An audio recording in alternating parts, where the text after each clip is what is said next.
The Islamic State terror organization continues its war of attrition in Iraq and Syria. The Kurdish Peshmerga forces in the front line of resistance have been appealing for military and humanitarian help.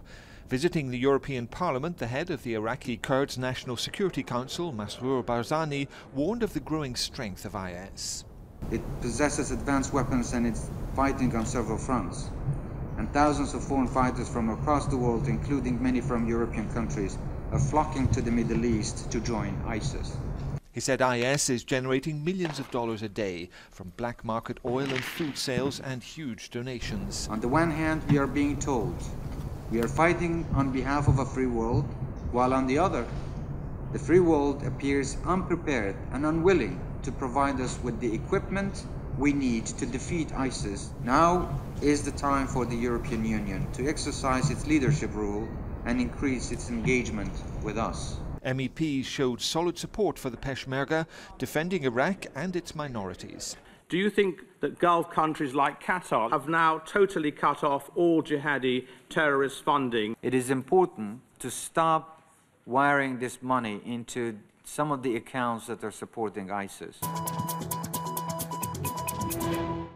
A final curtain call in Parliament for the President of the European Council, Herman Van Rompuy, reporting here on the results of last week's EU Heads of State and Government meeting in Brussels. Fighting climate change was the key issue. The key success, agreement for CO2 reductions by 2030 of 40%, increased renewables in power generation and increased energy efficiency, all before crucial global climate talks that culminate in Paris late next year. Our climate goals were held up as an example to other leading players. From now on, our input to the conference will be a reference for the negotiations and perhaps even a rallying point. But the debate was hijacked by the issue of the extra contributions several member states face because of stronger than expected economic performance.